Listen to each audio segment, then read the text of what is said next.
Same shirt, new day, new morning. It's about 10 after 10 Saturday. I think it's a Saturday morning, as I said just briefly, just recently. I'm meeting Daryl from WanderEats for breakfast this morning.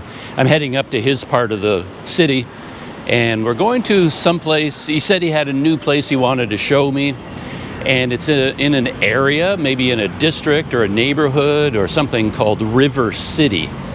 So this is my first time diving back into the transit system here since I arrived back in Malaysia.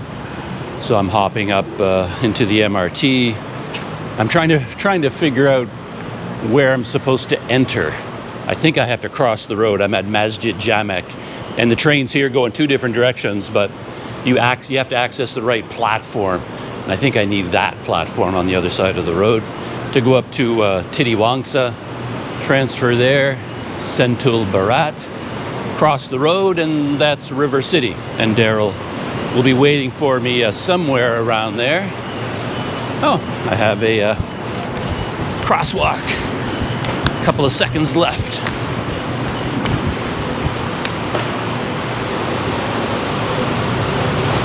A lot of advertising for streaming products. I just saw something to do with Dune over there. Now here we got Max, Game of Thrones, Godzilla, King, the New Empire, House of the Dragon. Okay, so it's basically advertising Max.com. Look at I've seen some incredible advertising from them recently. They're spending a ton of money, particularly advertising this House of the Dragon show. They seem to think, or there's the Penguin. Penguin was amazing. That was a great show. Batman over there. Friends. Oh, okay. But yeah, House of the Dragon, you really have to work hard to get caught up in the story, I find. It's so complicated, so many characters. I'm watching it, but it's hard to really get engaged with it. Let's see. Entering into the system. And here's my map, as always. I'm here, Masjid Jamek, and I want to go to Titiwangsa. So heading towards Sentul Timur and then transferring to Sentul Barat. So it's not a big journey. I've done this multiple times. I can practically almost do it sleepwalking. But as I said, I often go to the wrong platform. I get mixed up. And power to the touch and go. Daryl had to remind me, don't forget your touch and go card. Do I have any money on it? I do. 40 ringgit. I'm wealthy. So, yeah, Sentul Timur. Okay. Here we go. And as I've talked about in the past, I have a habit of always just missing these trains. I get onto the platform just in time to wave at the train as it leaves. Happens every time. Let's see about today.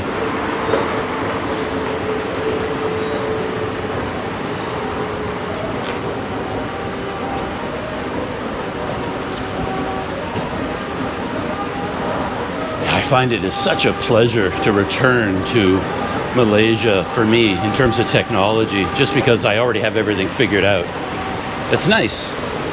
You don't have to spend 40% of all of your life's energy just figuring out how to be a human being and do normal things, because I already know how to do normal things like buy a ticket on the MRT, things like that. Oh, look at that. The fog time down at the Klang River. They have a fog machine down there. I have no idea how they do that now that I think about it.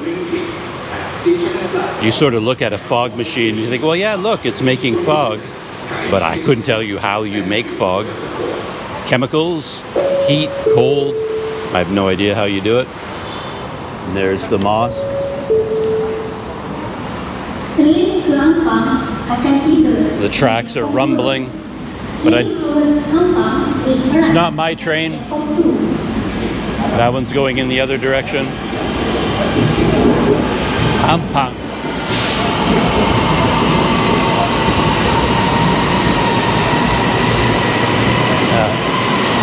On the Planet Doug Patreon, I posted a link the other day to a fascinating YouTube video all about the transit systems here in Kuala Lumpur. It was quite an interesting YouTube channel, though it only had one video. It was this guy's very first video that he posted to his YouTube channel, his first full video. And man, oh man, for the very first video, talk about highly polished. It's like he had an editing team, a production team working on it for him in terms of the audio quality, the graphics, the information. Really, really professionally done. So I don't know who the guy is. But the main thing that jumped out at me from watching that video, he was talking about the new MRT lines, the Kajang line and the Putrajaya line, and how they were projecting to have like 500,000 riders per day by this certain date or something like that. And they were only getting less than half of their projected numbers. So his basic thesis was not enough people are taking advantage of the amazing MRT system that they have in Kuala Lumpur. Oh, here comes my train. Heading to... I like the way these trains look. They're so tall and narrow. They have a nice look to them.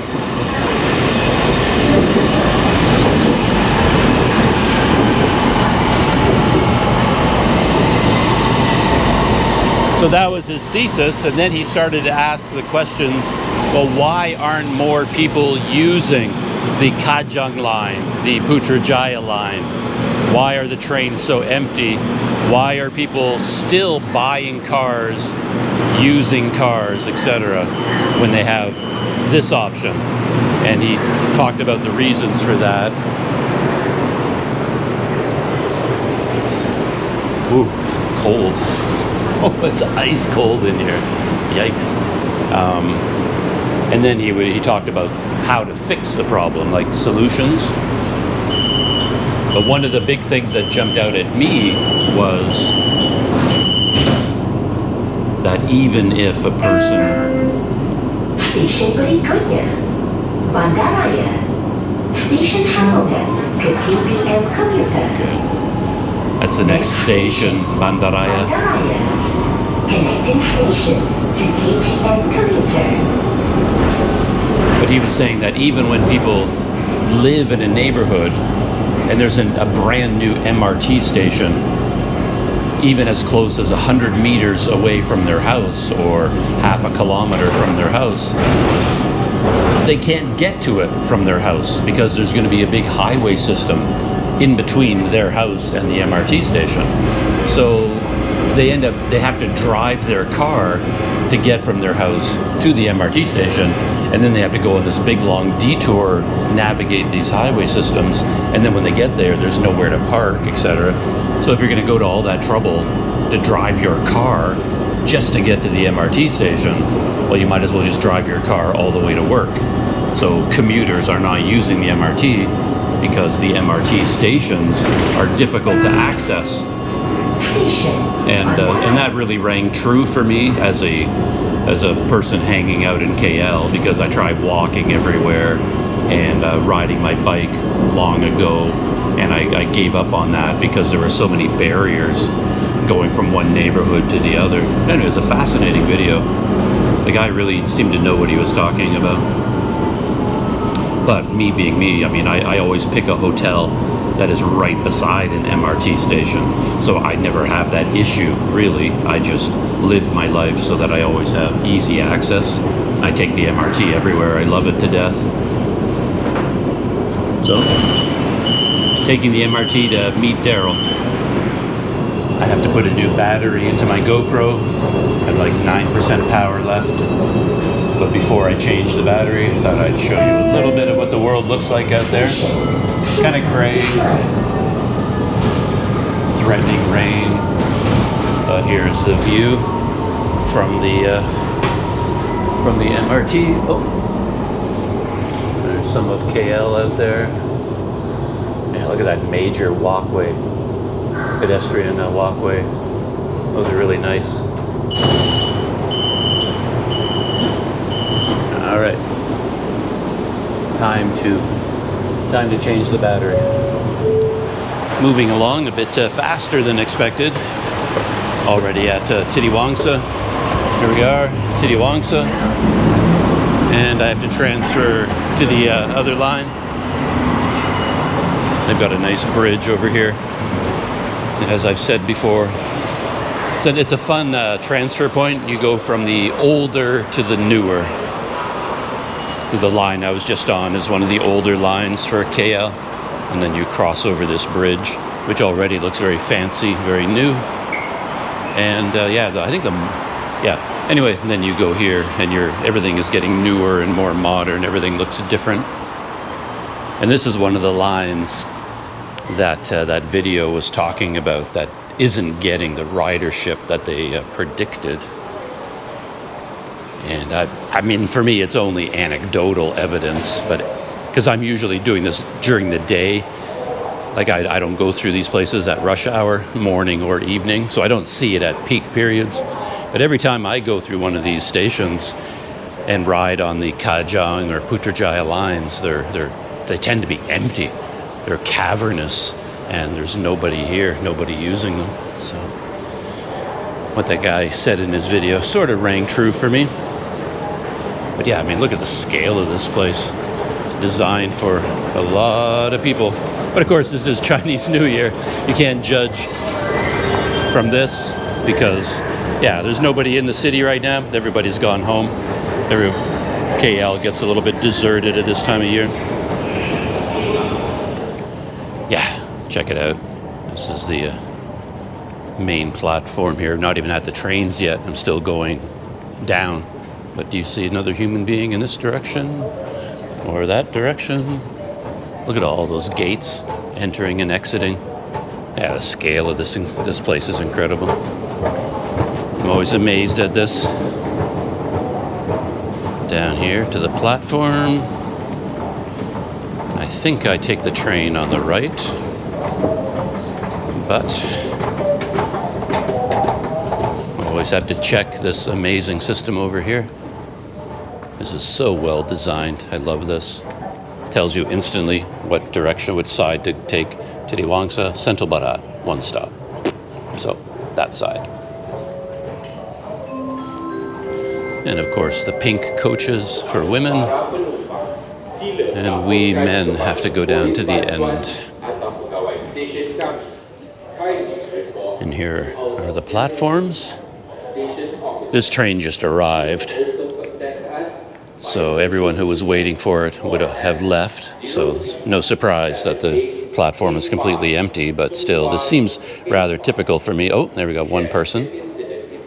But I mean, this is a massive system to have one person waiting on the platform, even during the holidays. And on this side, there's going to be a few more, I'm guessing. Two.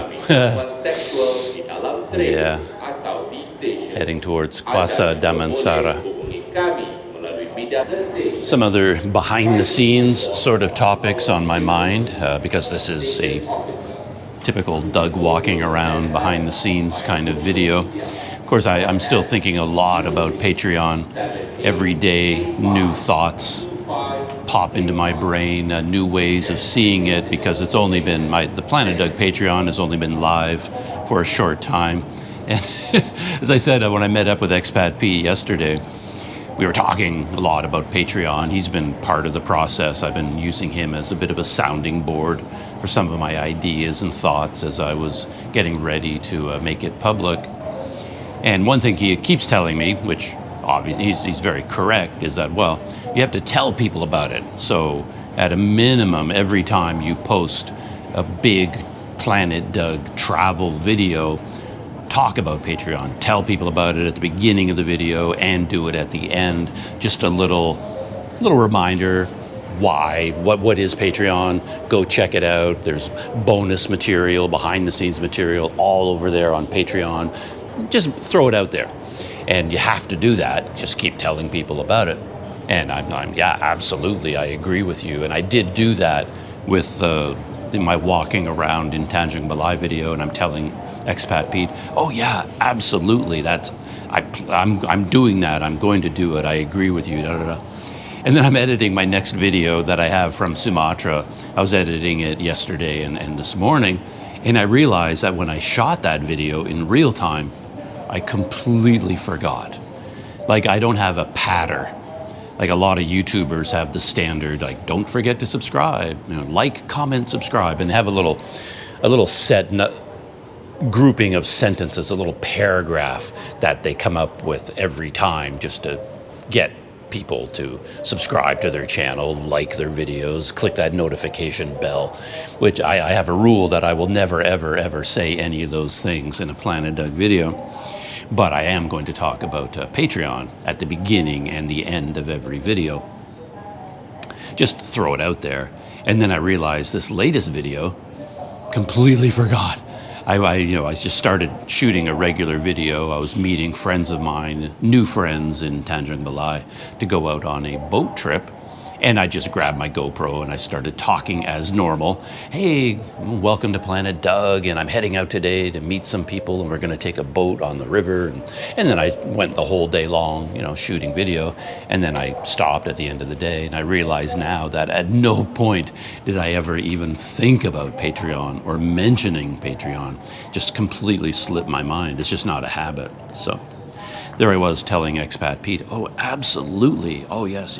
I have a whole system in place. I'm going to be telling people about the Planet Doug Patreon. Don't worry about it. And the second video is like nothing at all. So if I do want to mention the Patreon, I have to go back and insert something. Like I could record something right now and then take this video clip and just insert it. Just like, oh, I interrupt this Planet Doug video to remind you, Planet Doug Patreon. I'm going to have to do something like that, or put graphics on the screen or something. Anyway, it's pretty silly that right out of the gate, I already forgot. I'm just terrible at doing marketing things. I don't have instincts for that. Here comes my train.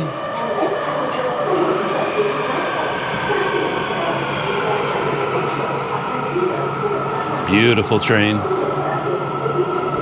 Brand new.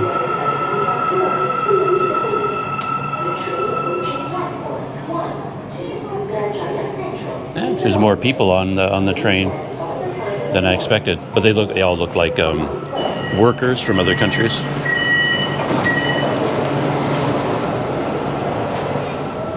Arrived, final station, Sentul Barat.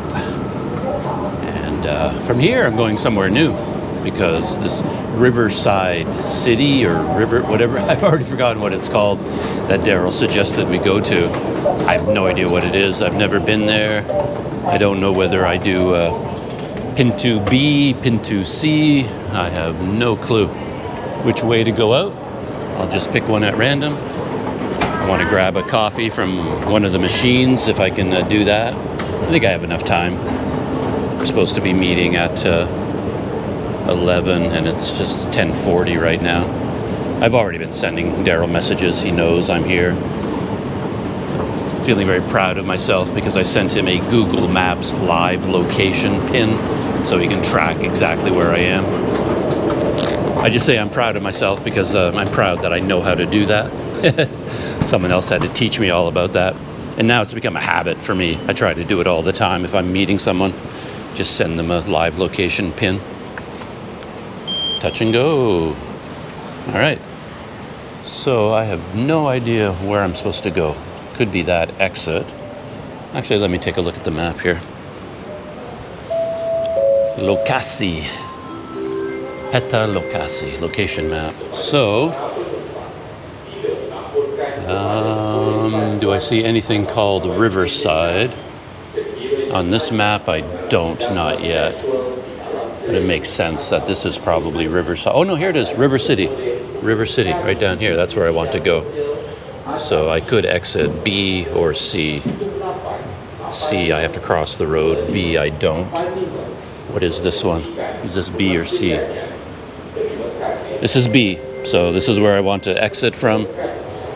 Exit, turn right, Rivercity. Okay. But coffee is, oh yeah, it's down there. There's my coffee machine. So I'm going to grab a coffee first.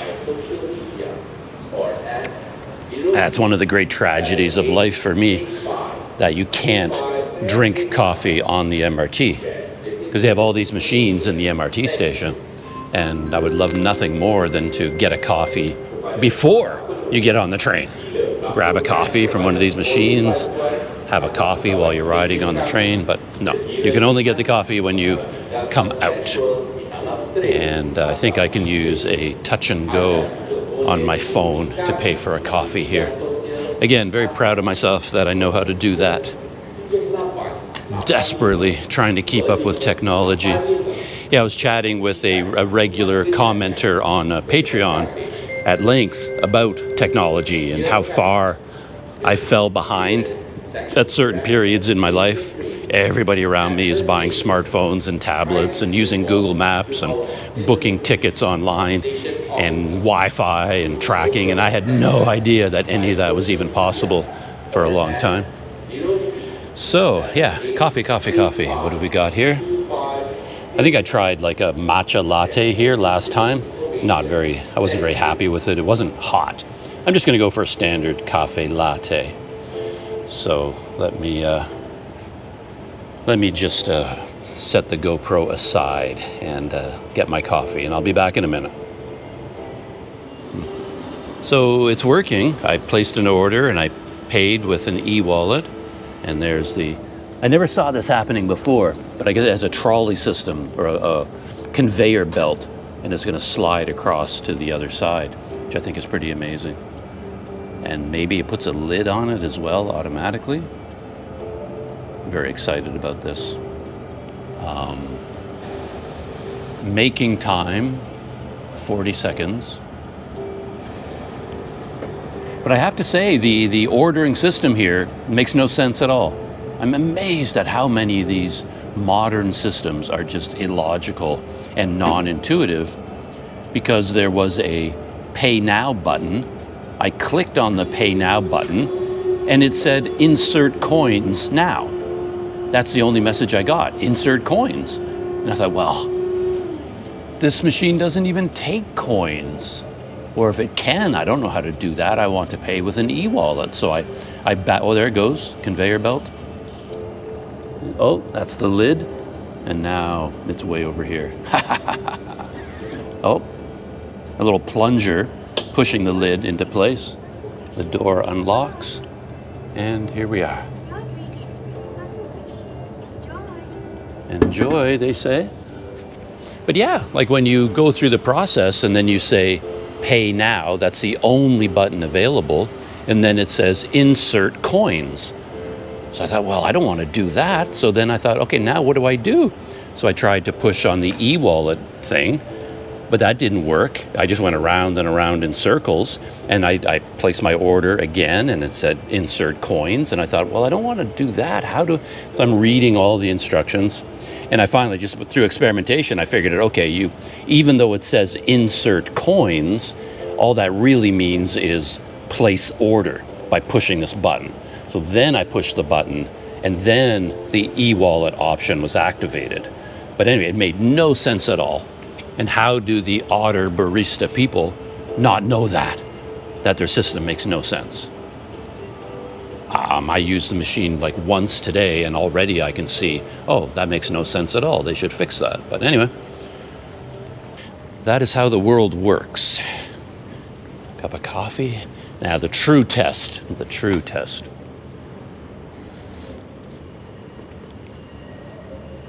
Not bad. It's right on the edge. I mentioned earlier I had a cup of coffee, a hot latte from a Korean convenience store with expat Pete, which cost like 8 ringgit, 6 ringgit, same as this one. And it was really good. Great coffee flavor, piping hot, and it came out of some kind of an automated machine. This one doesn't really have coffee flavor, And I think for the average person, it's hot enough, but I need it boiling. I need it a little bit hotter. But anyway, it's not that bad. It's okay.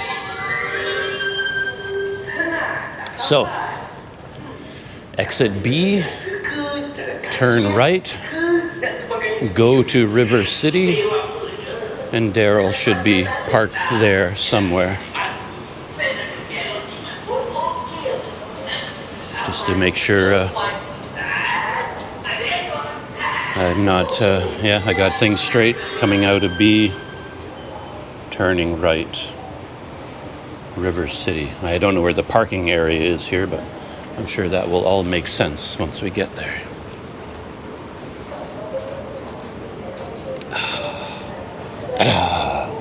Otter. Not bad. Not bad. I'd have it again, even though, like I said, the coffee flavor is not that strong. It's not quite hot enough. It's just on the edge. It's good enough for what you pay for it. It feels like I haven't seen Daryl for a long time. He's had some big adventures since the last time I saw him. Been to Vietnam once or twice. Went to Japan. Family trip, family vacation to Japan. I haven't heard any of his stories about that. Maybe when I see him today, I'll be able to record maybe a little bit of his story from Japan. We'll see. I don't know whether I'll have the GoPro running when I'm with Daryl or not. See how that goes. Check that out. Now that is a Planet Doug hotel if I've ever seen one. Hotel New Cloud. Just the look of it, right? It looks like in kind of my budget range. Old hotel, a bit rough around the edges. I have to remember this place. Hey, look at that. Okay. To walk across.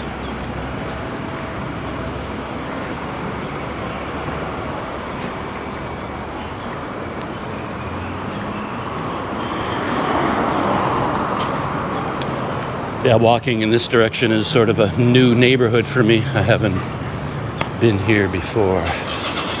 Probably driven around these roads with Daryl, but it's different when you're on foot.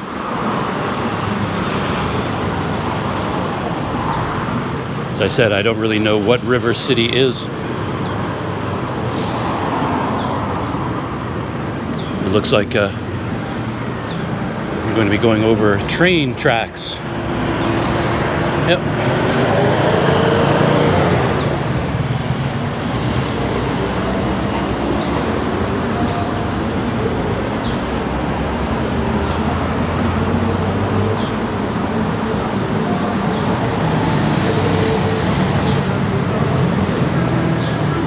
See a bunch of trees up ahead right there.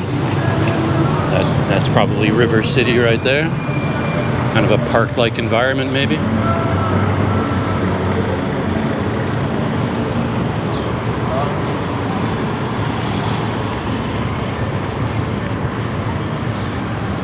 Indian shops.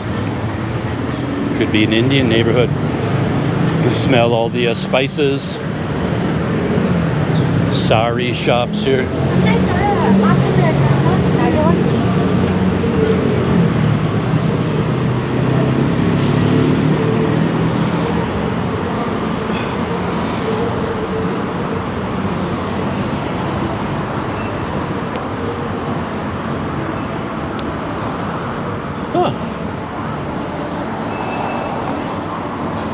Don't know what this is all about. Soil? Okay, this has to be something to do with Rivercity. Maybe. Oh yeah, Curry House. North-South Indian Curry House.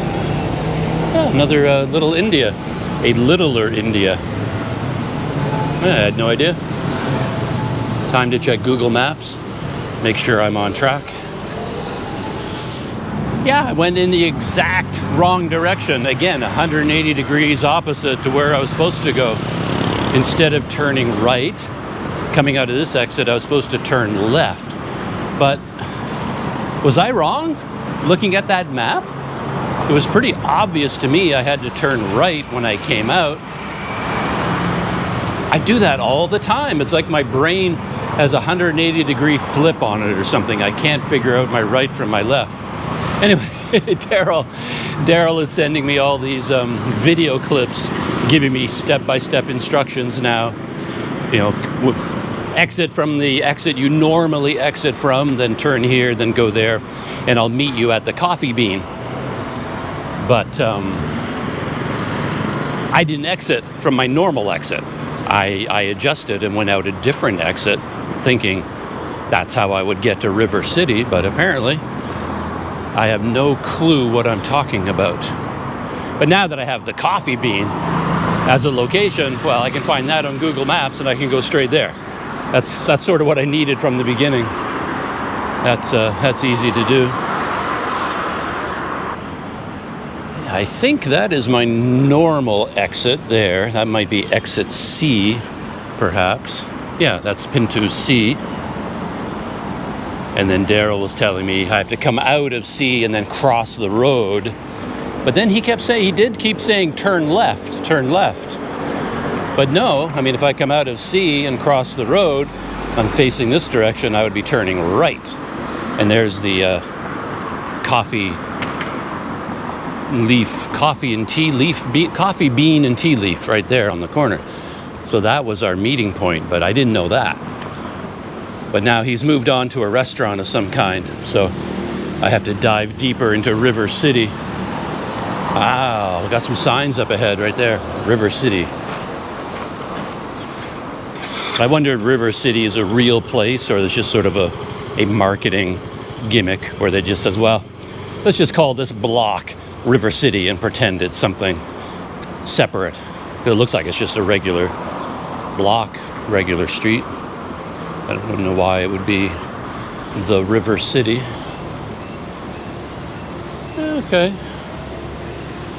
I don't know how big Rivercity is, but I guess these 2 blocks here, it looks like it's maybe a pedestrian walkway between these buildings full of restaurants and cafes. And yeah, because of my mistake and my detour, I'm arriving here quite a bit more sweaty and flustered than I was expecting. All right, Daryl, where are you now?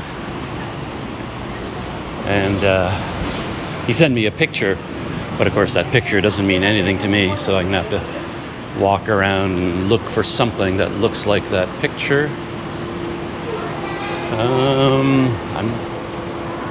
That looks blocked back there. Where could he be? That looks blocked, but actually I don't know if there's an opening here. Is this where all the outdoor restaurants are? It looks like I can't go anywhere through here.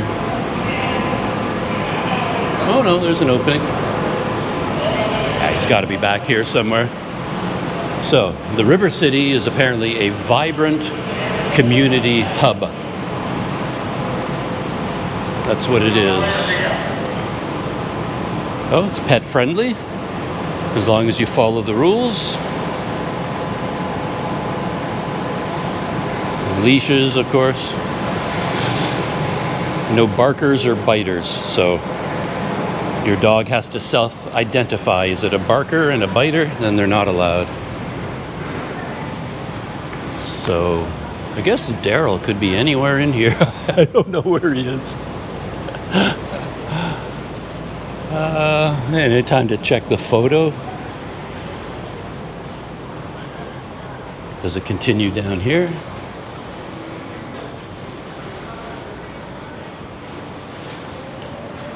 Okay. Hello. Yeah, now I'm just back into the city. Anyway, time to check the photo that Daryl sent me. The picture is of just a big open food court looking thing, but I haven't seen anything like that around here. Not yet, anyway. Maybe it's down here. Yeah, it's too bad I don't have my I forgot to turn on my app, the Relive app, which would be tracking everywhere I go. Because this whole zooming around, wrong turns, backtracking. Yeah, there's nothing down there. Yeah, I guess Daryl is so familiar with this thing, this like Rivercity. It's his neighborhood. Everything would just make sense to him. It would just be obvious where to go, but it's not obvious to me. I don't see anything here like what he sent me. Oh, there's some sort of a food thing down there, but it doesn't look very wide open.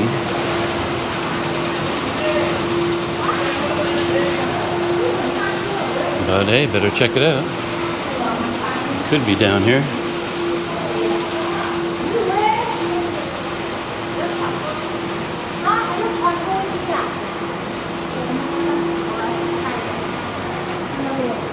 No, it's not big enough. Continuing on.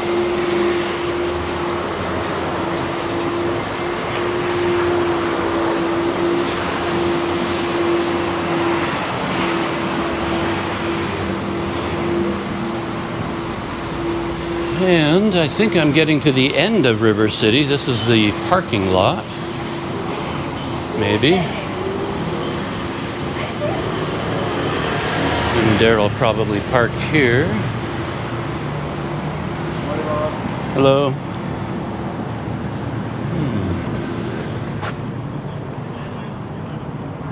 But again, yeah, I don't see anything here. The landed giants with the big apartment buildings everywhere.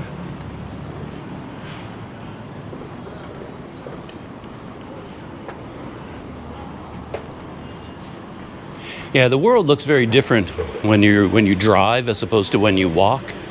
So sometimes it's very difficult for drivers and pedestrians to communicate about where they are. You just sort of come at things from a different direction. I have no idea what's down there. I don't see anything. Pretty sure I'm in Rivercity. There are signs everywhere saying Rivercity, but I don't see anything where Daryl could be. It's all, like I said, it's a world. Malaysia is designed for cars. Like there's parking everywhere, underground, above ground, multi-level car parks.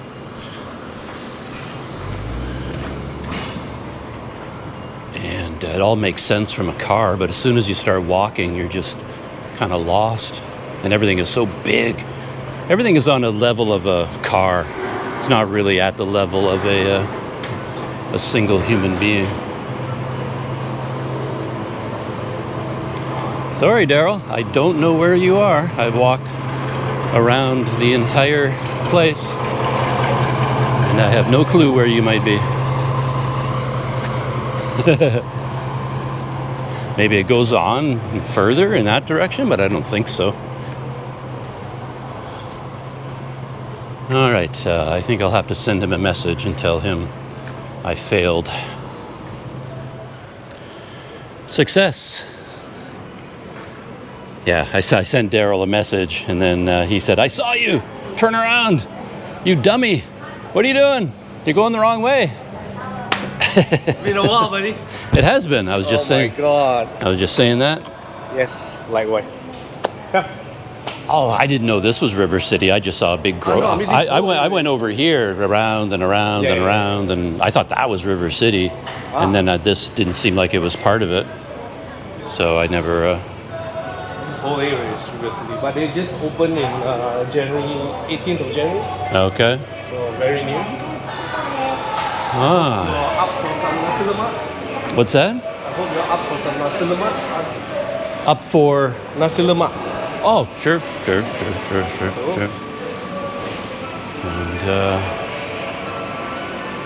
a lot of companies, the hypermarkets has been here. I think this is the fourth one.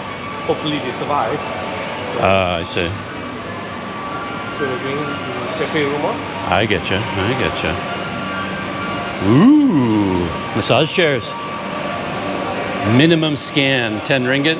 I've never seen these before. I'm sort of a connoisseur of these. I'm definitely going to try that out while I'm here. So I guess Daryl had picked out this place, Nasi Lemak, at the Cafe Ruma.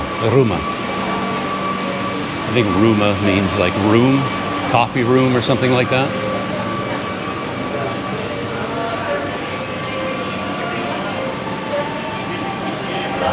Look at this. The whole Nasi Lemak with the fried chicken. Oh. Okay, one of those for me, please. Yeah, but you see the price? Yeah, it's amazing. I thought I was looking there. The prices didn't seem right to me. I thought that can't be right. So yeah, Nasi Lemak ayam goreng. So that's what we're getting. And they have a roti bakar set, the eggs and the toast with the kaya butter. Mini roti bakar. Would you like to add the roti bakar set as well? Yeah, why not? All right. We'll throw that in. So it wouldn't be that filling. We could split one of those, right? We can split one. The bread, but you have the egg. You can have the egg. I can. Yeah. Okay. Hello. Roti bakar set satu. Nasi lemak. Yeah. Ayam goreng dua. What would you like to have for drinks? Oh. Itu kita ada air dia kopi O teh dengan teh O nah ayam Kopi O. Kurang manis. kurang manis lagi dengan One more. Yeah. I think a cold latte Latte ice satu. costs as much as the nasi goreng, but or then yeah. Cool. So food has arrived. Daryl and I have just been babbling about camera stuff already. He's got his Action 5 down there. He was using that in Japan, and yeah, I'm intrigued by the whole DJI ecosystem these days. There's our kaya toast, roti bakar. Roti bakar, yeah, with Yeah. kaya and butter. Wasn't it supposed to come with eggs though and everything? Or It was right over there. Oh, the eggs are over there. Yeah. And you don't want the eggs? No. Why not? It's all yours, buddy. You just don't like them, or? I had a little bit of breakfast already, so Oh, I see. Yeah. I see. so I'm all good. And there is the main course.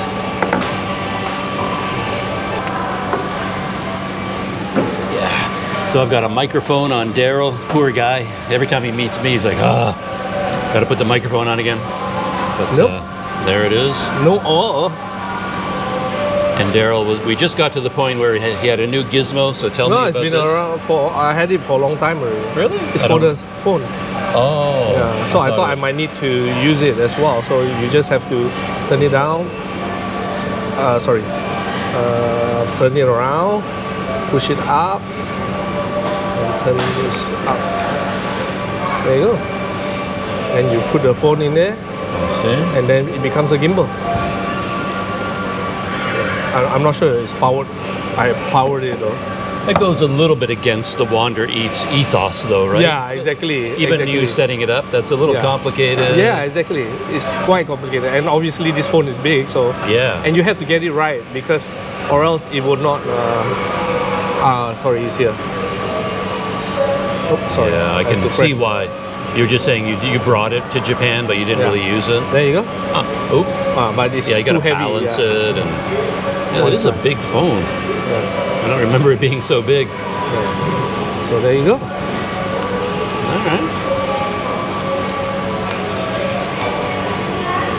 But obviously it doesn't. Yeah, that other dimension, it doesn't yeah. do that. So you need to switch it up. Yeah. But it works. It works. So you can turn off stabilization on the phone, and then it helps immensely. But again, I didn't use it at all. Pain in the butt. Yikes. Nasi Lemak. I blanked on the name for some reason. Darren will kill me if I can't think of a Nasi Lemak. But yeah, cafe latte, sugar-free. This is just coffee and milk. It's good. No sugar, right? No sugar. I don't mind a bit of sugar, Yeah. but I don't like the ultra sweet. pass you some anchovies. Let's try the butter Oh yeah, let me start with this first as cayenne well. toast.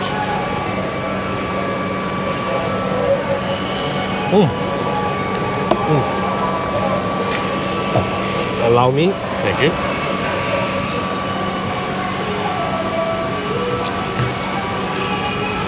Man, we should do a video call with Sean.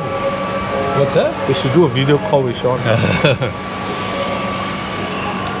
Yeah, I'm still sort of allergic to anything live, like anything. Even with friends? Yeah, I don't like even a Wow. phone call. I can't stand phone calls. And a video chat, like FaceTime, I just don't do that. Yeah, you mentioned.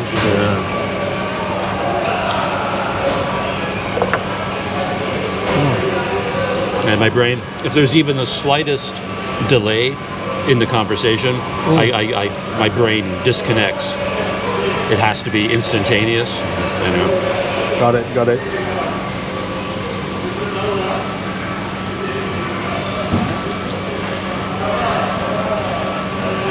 Yeah, with the big adventure of getting here, I sort of have to. I gotta calm down. I can feel I'm a little bit frantic, and I haven't seen you for so long. 2 months. Yeah, well, it feels like there's like 1,000 stories to tell. My brain is sort of spinning around. Yeah. So many things happen in 2 months. Wow. I think the last time I saw you after that you flew to Jakarta. Flew to Jakarta, picked up the Beast, the Beast, Asus Tough A16.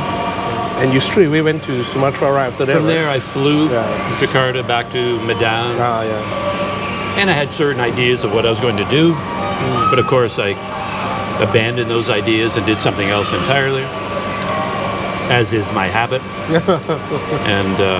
And I eventually went by train, Tanjung Balai. Stayed there for a while, and now the ferry back here again, like I never left. Yeah. Like you never. But that was a nice train ride that you shot. Yeah. I think at the time I was saying I could just turn around and do it again. Yeah. Even for fun, I would wake up in the morning, ride on that train to Medan, stay one night, get back on the train and come back. What? You know, just to be sitting on the train. Yeah. Well, it's not entirely true because it was a lot of energy and work getting to the train station, buying a ticket, and then they have all the benches, hard benches where you're sitting like this, and no room for your knees. But they have other cabins, right? No, that's it. Oh, okay. So what I always do, well, always, the few times I've taken that train, I go to the dining car, Makes get a sense. table there, I drink coffee the whole way. Yeah. So if you can do that, then it's more comfortable. But True. sitting in that seat for 5 hours, that's pretty rough. No fun. You're like you're strapped into a torture chair. Well, it was relatively cheap, right? I remember. Much cheaper than the ferry, for sure. Oh yeah. I can't remember what it was, a train ride, but too bad the train doesn't go to Malaysia.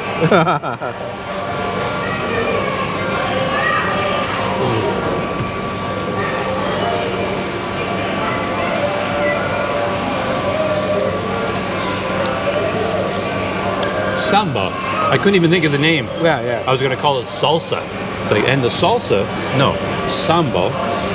Correct. I'm no expert, but tastes fine to me. Yeah, it's good. For the price, it's amazing. So, I don't know that I'm getting the coconut flavor from the rice. Are you? well, very little. No. I don't taste the coconut. Very little. It's probably my favorite thing about Nasi Lemak is coconut rice. But this doesn't have that flavor right now. And then you've got the anchovies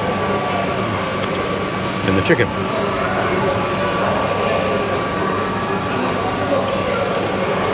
But for Yeah. $6.90, Yeah. unbeatable. I could have 2 of this easily. Maybe I'll calm down once I get a bit of food because I didn't have dinner last night. Oh wow! No breakfast this morning, so I'm hungry. I met up with Peter, expat Pete. We had a nice long talk yesterday. Where about? Where? Yeah. At nearest house. There's a Okay. St. Mary's. there's a like a Korean convenience store. It's just like a 7-Eleven or something. But it has all Korean signage, Korean lettering. Yep. And you can get they have outdoor seating. Yep. And they have a machine that makes you a cafe latte. It's really good. Oh, nice. It's like 6 ringgit or whatever, and it's a really good cup of coffee. So we usually hang out at his apartment. Yeah. But we didn't this time. We just sort of sat outside. And as I talked about on the in the video, I rely on Peter to tell me everything I'm doing wrong with everything. He's always got some helpful advice about everything. So yeah, we had a good long chat. Oh, I'm surprised he didn't go anywhere during the Chinese New Year. I mean, during this holiday period. That he didn't? Yeah, usually people. Well, he just came back from a big trip. He just got back from the UK. He was in the UK for weeks. Yeah. So. He did mention. I didn't know the length of time he was there though. So. Seemed like a long time. Yeah. It got to the point from Sumatra. I was chatting with him online, and in my head I assumed he was in KL. Oh, okay. And then he started saying things. I'm like, oh, that's right. You're still in the UK. I had no idea you were there that long. Yeah.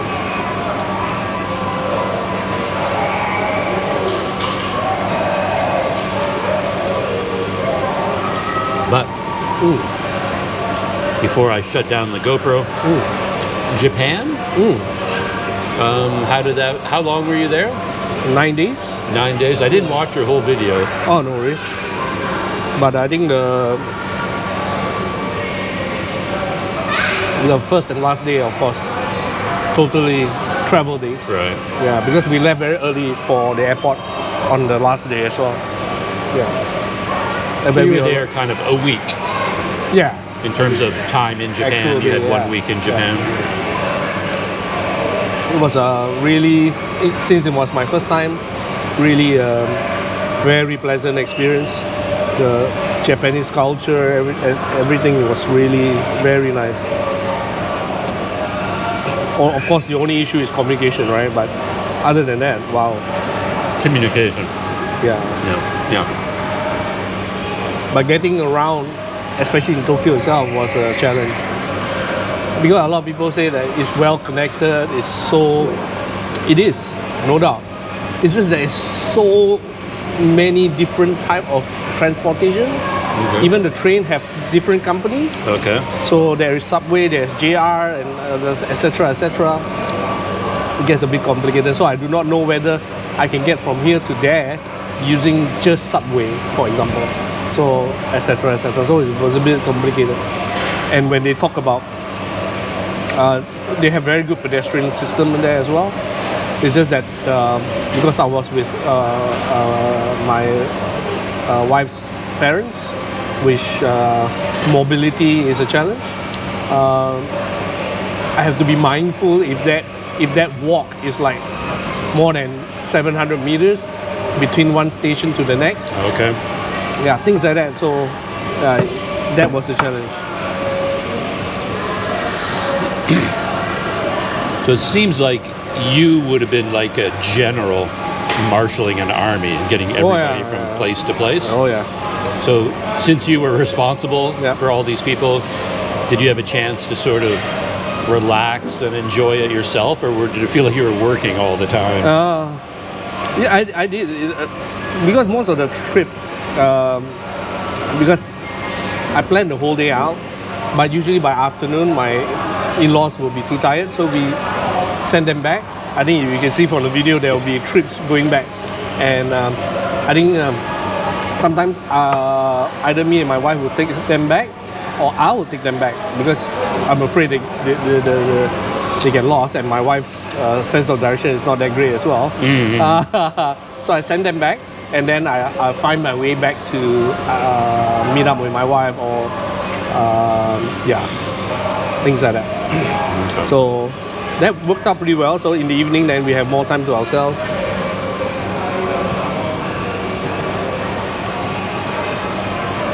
But of course, if I was there with my wife, even with my kids, without the old folks, we would have been able to see more, of course. But this trip was primarily for them. Right. And they had a wonderful time.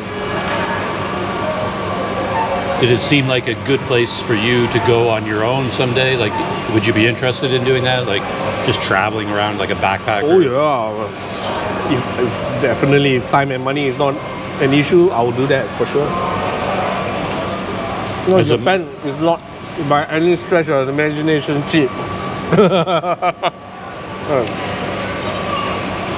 The only thing you can justify in terms of value is that if you do love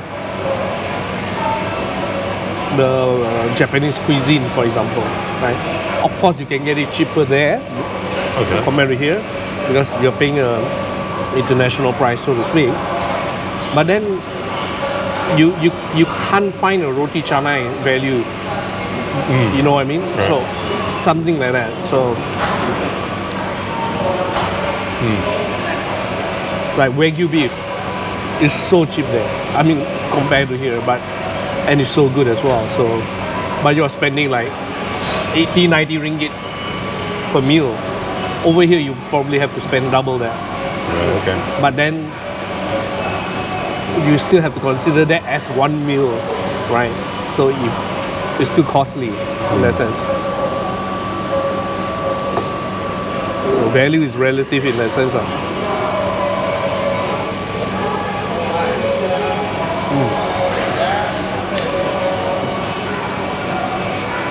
I was concerned about driving there for the first time, but it turned out to be pretty easy because they drive on the same side as Malaysia and etc. I just had to be mindful of overspeeding and things like that because you're on a foreign land and you don't want to get into trouble. Right.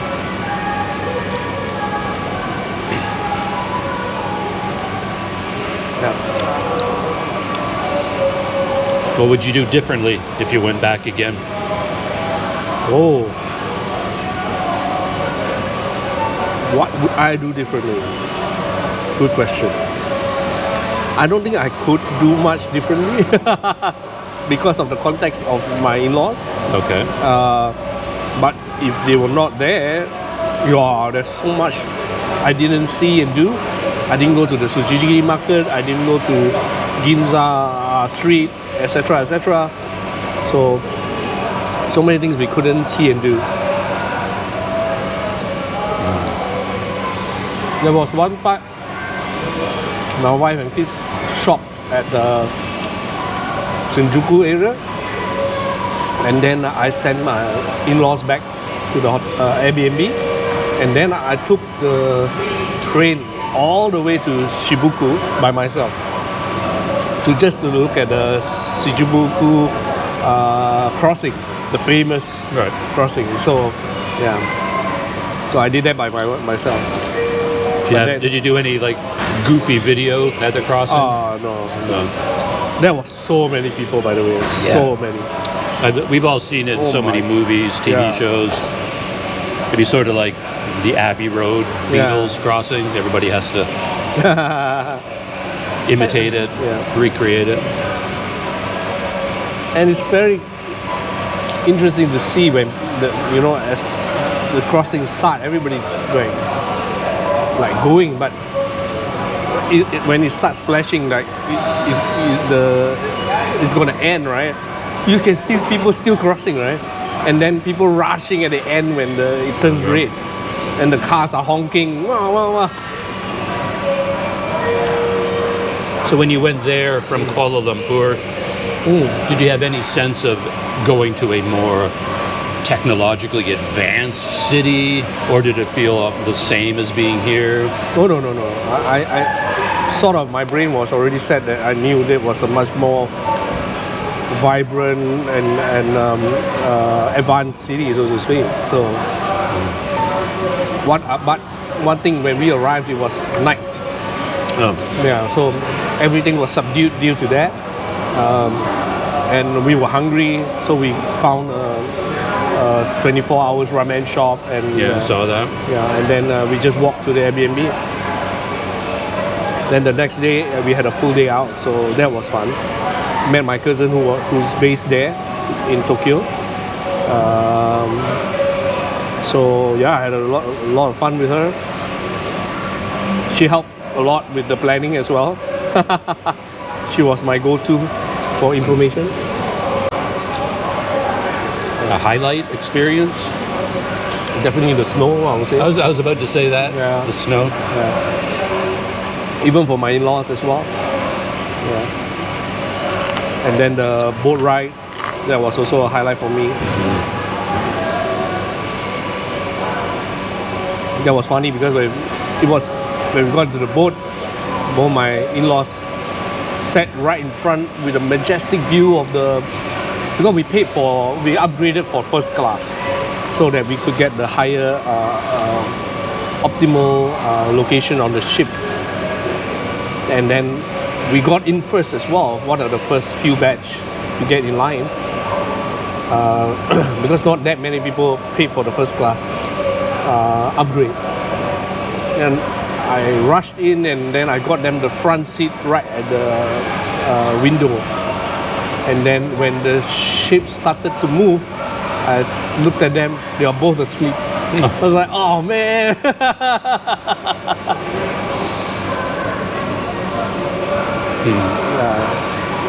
They slept nearly the entire way actually. So.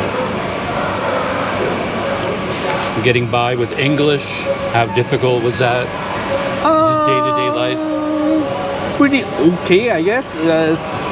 It's a challenge out of Tokyo because we went out of Tokyo a few times. Half of the trip, sorry. But other than that, yeah, it's pretty okay. And of course, you do sense the foreign tax thingy, because there was one place when I saw the Japanese menu and the English menu is different price. Yeah.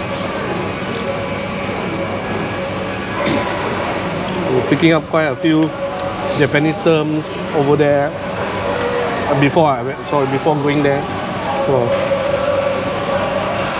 does Malay, like any local language, serve as a bridge to Japanese at all? As an Asian language? Nope. It's completely separate. Completely different. Completely different.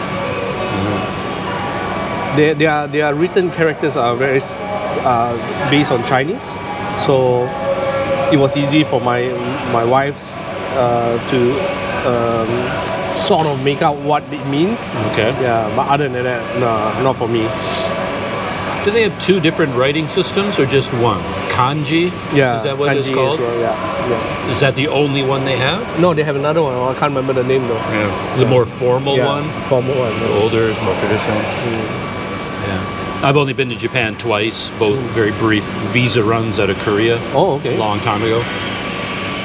But I have very strong memories of that experience because I went from South Korea, like Seoul, in the early 90s. Wow. It was a very rough and tumble kind of place. And then suddenly finding myself in Japan, the contrast was extreme. Yeah. It really hit me hard. I guess now not so much.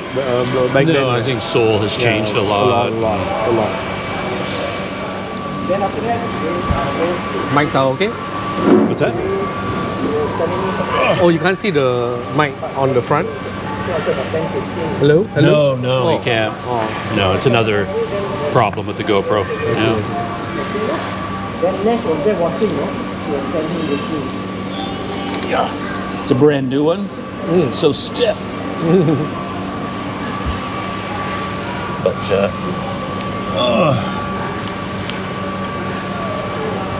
Yeah. So yours has a mic readout on the front, right? Yeah. Yeah. GoPro doesn't do that. It's another. Small, but you can see it. No, it's a. It's one of those little things. Drives me crazy that companies don't think it's important. It's like if I were working at GoPro, I would tell my team, okay, nobody is going home until we get a mic readout on the front. Yeah. I mean, it's so important. It's such a small thing, but it's a huge advantage. Like, vacations are canceled, nobody's getting paid until you add this feature. It would be that important to me. I was babbling in the MRT. I went to use that coffee machine, the Otter Barista. Yeah. I couldn't figure out how to do it. Again, tell your friend. Because you select your coffee. I selected cafe latte. And then I get a big button that says pay now. Okay, I guess that's what I do. I hit pay now, and then I get a big message that says, okay, insert your coins now. Insert my coins. I want to pay with my eWallet, so that can't be right. I'm backing out, and I'm trying again. And so then there's the little window on the bottom right, and it says eWallet. So, okay, so maybe I just do that. And you hit the eWallet button, but the screen there is so low quality, you can't see it on an angle. Because it asks you, do you have a coupon code? Do you have a card? And I'm like, and I got to get way down. It's like, oh, no, okay. But it won't work. It won't scan. It doesn't activate. So I go back to the beginning, and it says insert coins. I'm like, well, I guess I just push the button again to place my order, and then the eWallet activated. But the machine doesn't even have a coin slot. There you go. Why does it say insert coins? So I want to go up to the designers and just slap them silly and say, like, come on, guys, fix this. It's not, I'm no genius, and I can see the problem. You guys built the machine. How do you not see it? To be fair, because my friend was still in the industry, but he's no longer doing the vending part. Okay. But because a lot of the vending machine owners, they have to use I think three or four back-end operating system, and they power the payments, they power the flows and everything else. Oh, okay. Yeah. So it depends which one you choose, and basically their flows are pretty fixed. So if your machine don't do certain things, too bad. You still have to use them if you choose to do so. And there are advantage and disadvantage over one the other in terms of payment options and blah blah blah, and also the fees, of course. Okay. So okay.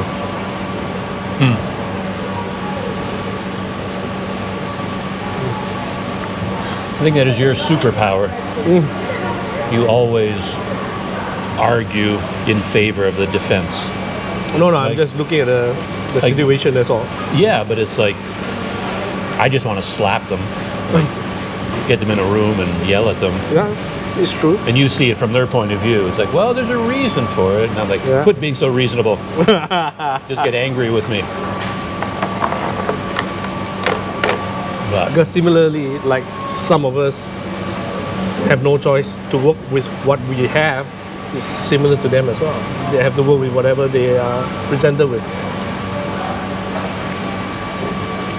But of course, they could yell at whoever they're dependent on. Say, hey, fix it. Yeah. This is stupid. Yeah. But Because I'm sure if they dial it down, it probably would have cost them maybe 20-25% of sales. Because people got stuck there and then just give up. Yeah. I would have given up, except I was sort of filming, and I was I'm gonna figure this out. And I've done it before, and I don't remember this message. It never came up before. I've used that exact same machine, but there's no insert coins now. And even choosing your drink, I couldn't figure it. It was like a circle. It had all the different coffees in a circle. And I thought, oh, I must have to spin it around. But I think all you really needed to do was click on one. But then I clicked on it, and yet I could still move it. So like, am I supposed? Because the one at the bottom was bigger than the others, because the graphic expanded. Yeah. So I thought, I must have to move it. To the bottom. But as far as I can tell, you didn't have to. All you had to do was touch it. I see. That made no sense at all either. This is the year 2025. These things should work by now. We should have figured these things out. Then again, I can barely run a GoPro, so what am I talking about? Yeah, I still make so many mistakes. I was filming the last couple of days in Sumatra, and I went out with some other people, and I put a microphone on them, and I completely forgot that I had set the microphones to merge the audio. Because in editing, it's such a pain when they're split. So at some point, I had a reason to merge it, but I forgot. So the whole day, I'm with these two other people. Audio is being merged, but they're 200 feet away from me, having a separate conversation. I'm over here talking, and yet their voices are being. It's like, oh, for Pete's sake! I forgot to split the audio. It's like, how many things do you have to remember to do? So there's whole long sections of video where I can't use it. I just have to cut it out. I had the same experience in the Bangladeshi. I guess I'll dive into this. Yeah, please go ahead. But the reason why I still choose to do the merge method is because when it's separated, again on mine, is that if the person goes out, my voice sounds very different when it's singular versus two. I don't know why. So using the DJI mics? Yeah, using DJI mics. So I didn't like how that was, so I just merged it. So even if that person leaves, it's no longer, I still sound the same in a way. But I have to put up with this issue because when I went doing the Bangladeshi, because he was talking to the server and I was talking to his wife, and his voice was obviously overpowering. So to me, I think that experience tells me that I should be more mindful about when he's talking, so I don't talk. Right. I don't expect him to control this, right? So we control it, so to speak. And I had a situation too where my two companions, they were speaking in Indonesian. So I don't know what they're saying. So even if I leave it in the video, they could be saying something very bad about me, like, oh, that dumb foreigner, look at him doing those silly things. I don't know what they're saying. True. So I can't just leave it in the video without understanding. So now I'm doing Google Translate on my laptop to figure out what they're saying, whether to leave it in or not. And they were saying all normal, nice things. There was no problem, but you don't know. True. Yeah, similar as well. He was talking in Bangladeshi with the server, so.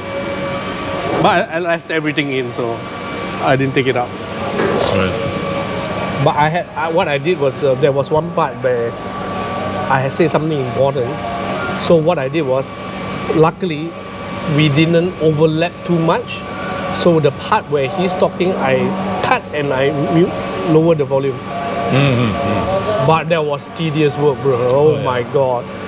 I think in the span of like 30 seconds, I cut like 20 times. Holy moly. I've done similar things so many times. Crazy. People who watch our videos, they don't understand the pain we go through. Yeah. So painful. And right now, because I finished the editing for my family side, the video, and I like some of the edit I did, so I didn't want to waste it, right? So I'm trying to salvage it for the WanderEats video. But it turns out to be harder than expected. Because when you remove one clip, the audio, everything all moved, right? So, and that was such 1 hour and 30 minutes. Oh my God. So I decided, I just took the first intro and I cut everything else.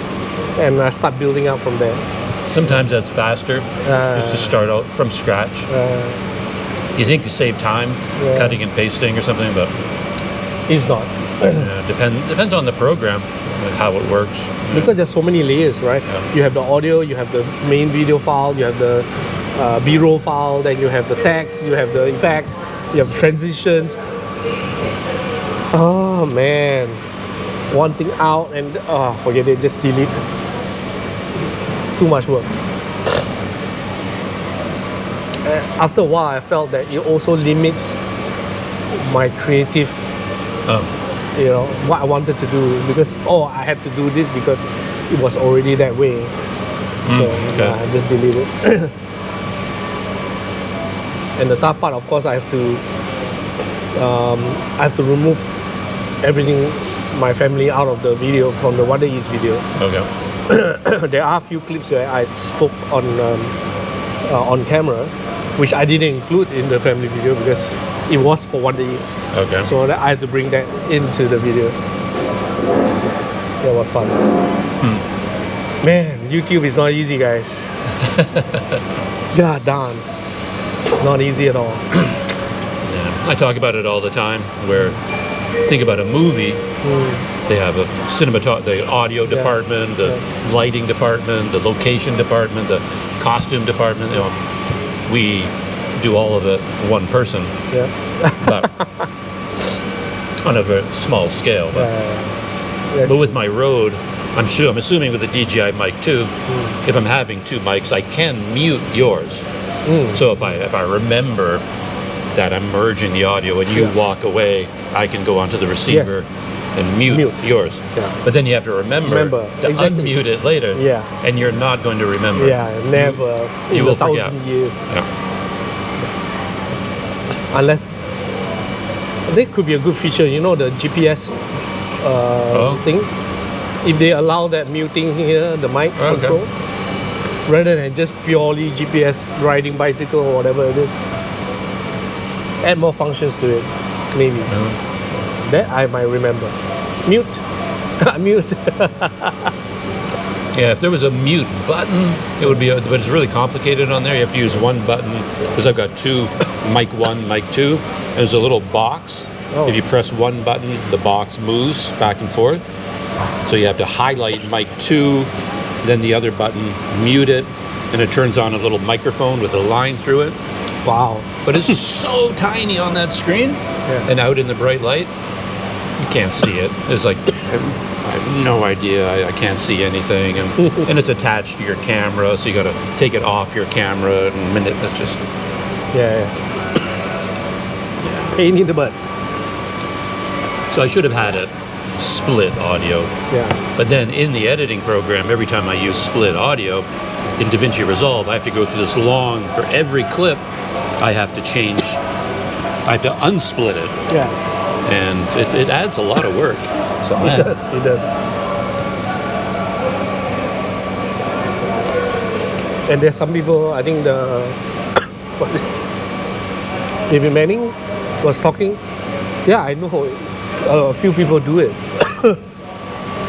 I don't think you can do it with the Action 5, but the Pocket 3 you can, which is the dual mics plus the built-in mics on the Pocket 3.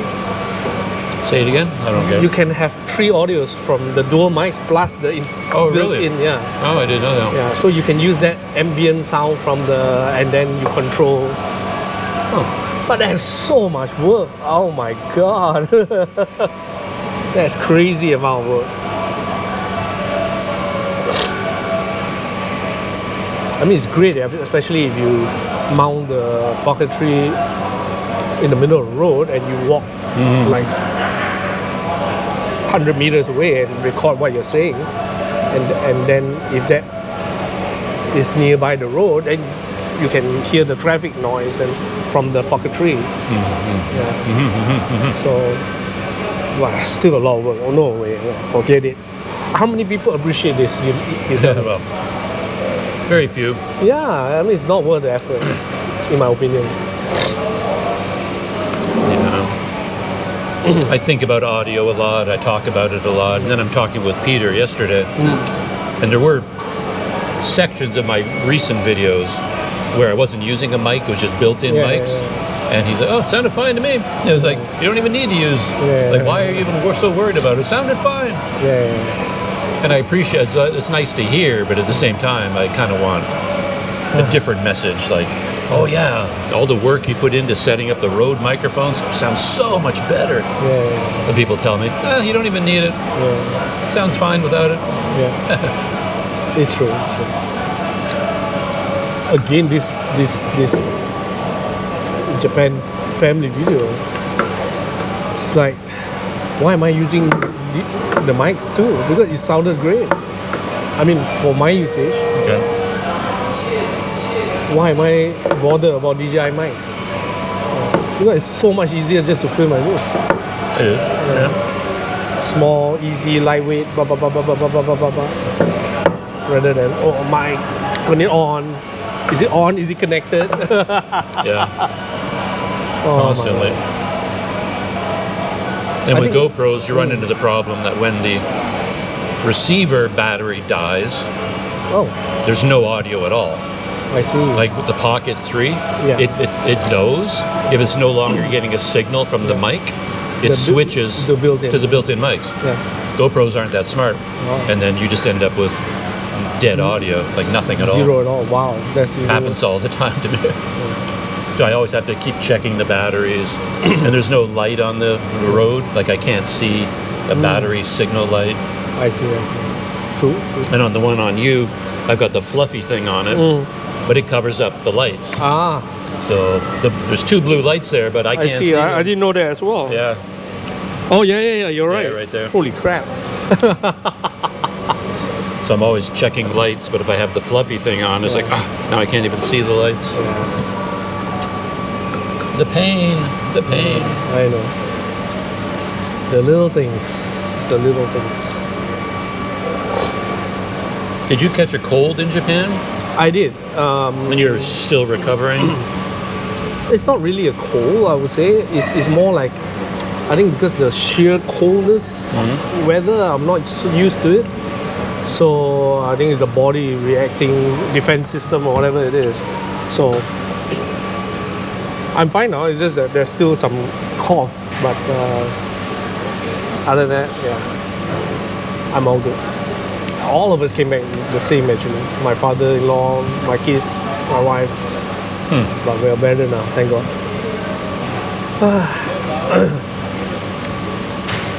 All right. Last thoughts about your Japan story for the Man. Planet Doug audience out there. Should people from Malaysia go to Japan? Oh, a lot of Malaysians love Japan. I read an article recently that the number of people going from Malaysia is like Yeah, Going up and up and skyrocketing. up. Yeah. because of economics, a currency exchange. Is No, that because why? of the because of course before because of Asia and Batik Air as well. Now they fly to Japan, so they're definitely cheaper. We took Japan Airlines. Oh my God, Japan Airlines was amazing. The food was amazing, but separate story. But then you could easily get there on a budget in a sense. Especially I can see it if you are just a couple and you do this run to Japan. It's really easy to do. It's economy. I mean, it's not that expensive. It's just that you waste time because you arrive like 1 a.m., 2 a.m. in the morning. You know, so it's not ideal, but it's cheap. So Okay. pro and cons. And the flight back is also very weird times. And for Batik Air, you have to transit in, of all places, Hanoi. Weird. Yeah. So I remember last time I flew to Hanoi using Batik Air as well. 3/4 of the plane didn't get off in Hanoi.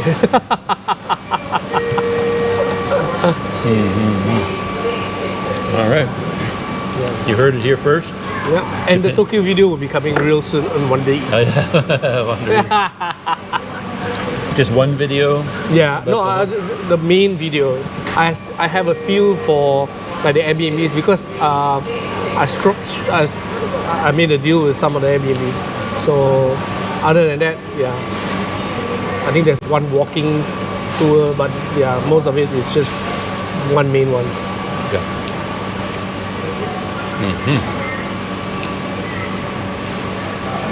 Breakfast, brunch. Brunch. Yeah. That's brunch with Daryl. Yeah. You know, So before we end this as well, where you headed after this? you won't like the answer. Oh, Sumatra. Yeah.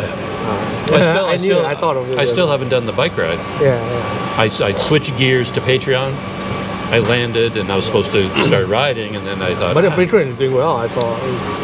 it's an adventure. I mean, that is a 2-hour-long diatribe. You know, thoughts. I mean, but about- you're getting something out of it. Oh, yeah. In the end, yeah. No, for me personally, I love having it.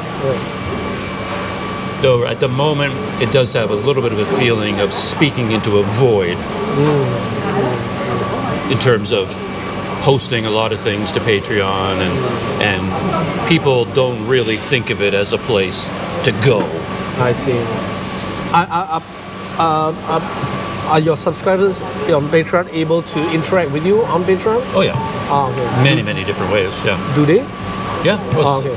That's good. some do, but some don't. It's what I learned very early on is I have to teach people about Patreon, Of course. what it is, how to use it, Yeah. and then once people kind of get it, it's like, oh, I didn't know it could do that. Oh, I didn't know it had that feature. Oh, interesting. But at the same time, you've got WhatsApp and Facebook Messenger, where you need one more platform, Yeah. right? True. So my sense at this point is that from the perspective of Planet Doug subscribers, Patreon is just like buy me a coffee. If they would like to support the channel financially, they can go to Patreon, join one of the paid tiers, and now we're done. Yeah. We'll just do that and let that, and they're happy with that. Yeah. From my end as a Patreon creator, I spend months thinking of things to give back. Yeah. The tiers, how many tiers, how to structure them, Yeah. what benefits to give, and this bonus and that bonus and this video. And I think most people who sign up for Patreon, I'm getting the impression that they don't care. It's like, okay, you can put 20 bonus videos. We're not going to watch them anyway. We have enough videos on YouTube already. We don't even want a bonus video. So, That's an interesting perspective. so I think for setting up a Patreon, you're better off not taking the Planet Doug crazy approach of trying to build something really big and elaborate. Just throw it out there. Say, oh, there's a Patreon, and don't even offer benefits of any kind. Just sort of, join my Patreon. And If you want to support me. if you want to support me, here it is. Thank you very much. Yeah. And then just see how it goes from there. Yeah. And then over time, you can massage it, add little things. But coming out of the gate with a full package of stuff, Yeah, it's very elaborate. I saw. Wow. it's Damn. What amount of work. I mean, you're not only talking about structuring, you're talking about content planning specifically for Patreon as well. Yeah. I've seen that you did quite a lot. So that's crazy. Wow. Damn. And I had my own ideas why that made sense, because I was trying to be very careful to structure Patreon in such a way that I'm offering things I already do anyway. Yeah. Relive, Yeah. blue dot segment, these bonus videos. So instead of just sticking them on the end of the video where nobody ever knows they're there anyway, put them on as a bonus. Yeah. But so far, making those videos part of Patreon, all that has done is mean nobody ever watches them. Like nobody. I watch them. But can you see the views of Yeah. it? Oh, you can. Well, I mean, it's only a link, right? Okay. This is another thing that really confuses people. I say the Relive video is on Patreon, but it isn't. It's actually on YouTube. Oh, I see. It's the link. It's to just a YouTube. link. I It's got it, exactly got it. the same as watching it on YouTube. But everybody keeps asking me, is this on Patreon or is it on YouTube? Yeah. I'm like, well, it's just a link to YouTube. But on YouTube, it's hidden, right. It's unlisted. unlisted. You can only see it through the link. Got it. So now that I put the Relive video on Patreon, the view count is 0. Like Holy moly. nobody ever watches it. So why am I even making it? I might as well put it on Planet Doug. At least somebody will watch it there, But at the same time, my Patreon is still quite small. Yeah. So Let it go for a while, maybe, Yeah. and see what happens. see how it goes. The only weird thing from this sharing that you did is that does it come across as if you're taking out content that your natural Planet Dark subscriber would appreciate away from them just to put it in Patreon? That's what people think, Yeah. even though it's not true. Yeah. People have that impression, and I keep having to say, well, I'm trying to explain. Well, as far as Planet Doug is concerned, nothing has changed. Oh. Like, all the videos I would have posted, they're all going to Planet Doug. None of those are on part of Patreon. But the relief is still there? No, the relive Oh. is different. So Okay. I took that and turned it into a Patreon That's what I meant. bonus video. Yeah, Okay. that's what I meant, yeah. But nobody ever watched them anyway. I do. You're a bit unusual. Thank you. Well, you're deeper into the world, right? Yeah. So, Interesting. and I found that I'm being pulled in different directions now, and I'm still, it's bothering me a little bit. Like, as part of the first tier on Planet Doug Patreon, my structure has tier number 1, the Forest Planet, Yeah. is the social media platform. All of my like I told you, instead of sending random thoughts to you on Yeah. WhatsApp, Yeah. I send them all to, like this morning, I came across a video, some guy who talks about geography, like South America in 2 minutes. And he goes, Brazil, Argentina, Chile, and he talks about the different countries, and I enjoy those. Okay. And I watched it. Oh, it's just kind of cool. And normally I might send a link to you, a link to another friend, but now I put a link on Patreon. So I'm doing that. But before I had Patreon, what I would do is keep a list of all of those things, and I talk about them in the podcast. Yeah. I Or said- behind the scene, right? The behind the scenes video. So now I'm doing a duplication. Like on Patreon, I'm watching the new videos from Tread the Globe. You know, the Tread the Globe Yep. van life people. Yep. So I'm watching their videos, and then on Patreon, I put a link to their video, and I write about it. Like, oh yeah, they're back in Malaysia, da da da da da. But now, when I get to my behind-the-scenes video, I'm gonna duplicate. Yeah, yeah, yeah. Understood. So now I'm like, every time I have a thought in my head, I'm like, is this a Planet Doug thing? Is this a Patreon thing? Is this a behind-the-scenes thing? It's like I get frozen. It's like, I don't know what to do. So that's. Wow. I've done that to myself by making it overly complicated. But that is the proper way of structuring a Patreon, in my opinion, to make it worthwhile for brand new people if they came in.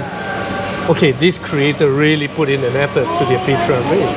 I'll subscribe. I mean, if you're talking about conversion in that sense, yeah, that's gonna help. Oops, careful. So yeah, that was my idea. And that's why it took me so long to launch the Patreon, because I wanted there to be 200 or 300 posts already there. The analogy was, it's like having a grand opening for the store, but on the opening day, all the shelves are empty. Like, why? Everybody comes to your store. What the heck? So I didn't want my Patreon to be empty. Well, you're going to get this, and you're going to get this, but there's nothing there now. So I was uploading and uploading and uploading and uploading, and then that caused a lot of problems because I had this huge backlog of bonus content for Patreon. But then before I launched the Patreon, I changed my mind about the structure. okay. All the videos were going to be exclusive to Patreon. Like, they would only be on Patreon, never on YouTube. It never open to the public. That was my idea. But then I realized that, well, all I'm doing then is making videos that nobody will ever watch. And it's a lot of work to make a video. So I thought, okay, let's do early access. So the benefit isn't bonus video. The benefit is early access to the bonus video. You get to see it 1 week before anybody else. So So when I made that decision, suddenly I had 15 videos. I'm now, they're 2 months old, and they're suddenly appearing on Planet Doug. And of course, I confused everybody. Like, are you in Malaysia? Are you in KL? Are you in Port Dickson? And I thought you were in, sorry everybody. I screwed up the timeline again.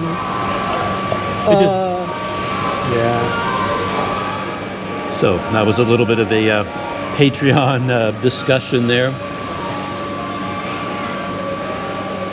Yeah.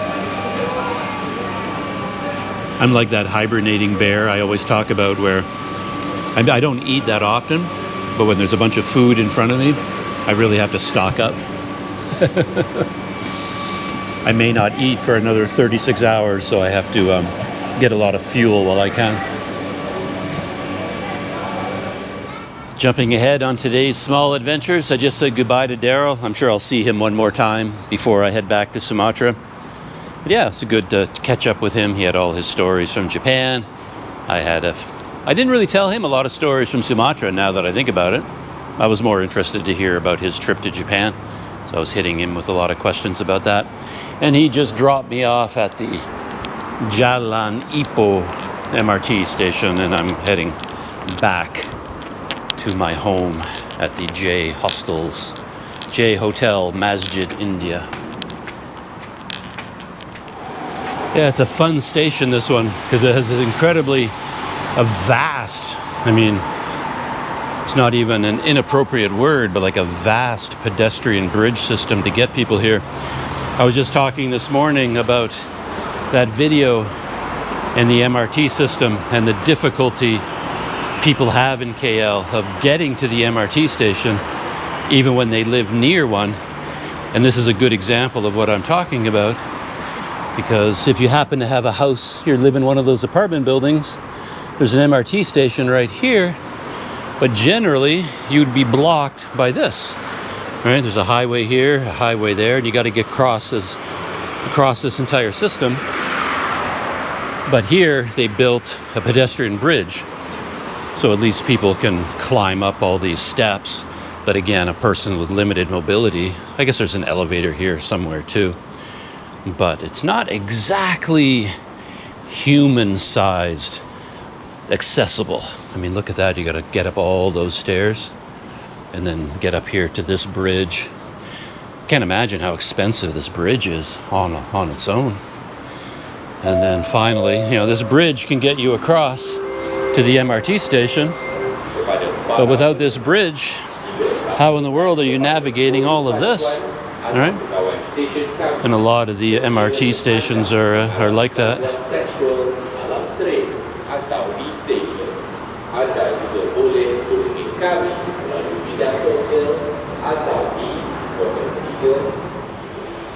Oh, it's pretty straightforward what's going on. When I came here to meet Daryl, I started at Masjid Jamak, Titiwangsa, Sentul Barat. But this time Daryl, he dropped me off at Jalan Ipoh. It was more convenient for him when he was driving.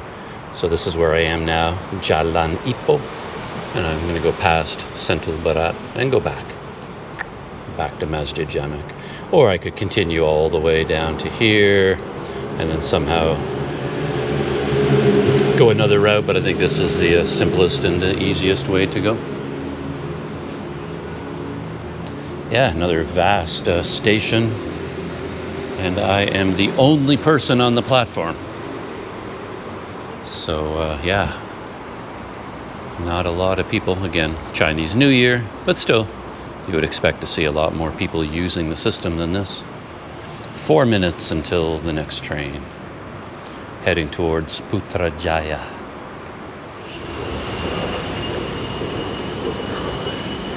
Titiwangsa station, that's the train heading to Sentul Timur. That was a train I took to get here. And of course, I'm taking the train in the opposite direction to go back, heading towards Ampang, and I forget the name of the other station right now. Yeah, I just noticed this little scene down here at the river. There's actually a bunch of men down there fishing with nets. I haven't seen that very often in KL. the round nets that you spin through the air and pull it towards you. Yeah, the water isn't barely even reaches their knees.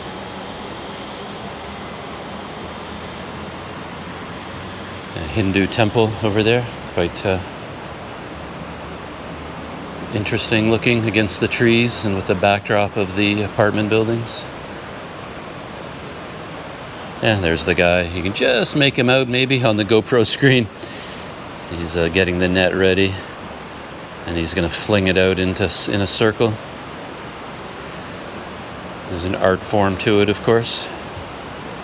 You learn how to do it over time. You develop the dexterity. There he goes. And there's the net. Can't imagine what he's trying to catch, though. I would hesitate to eat any fish that came out of that river.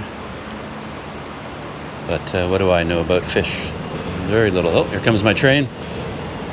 Better get away from the yellow line, or guards are going to be blowing their whistles at me.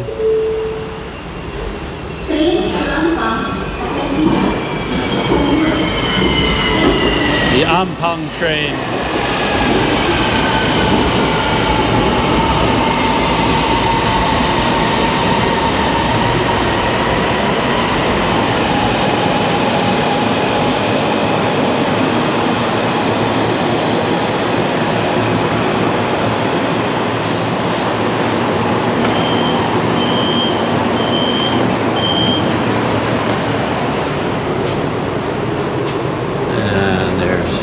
The older system has a different type of map, of course. And this is, where are we? Oh yeah, Titiwangsa right here. We're just going 1, 2, 3, 4 stops to Masjid Jamek. And this train is going all the way to Ampang.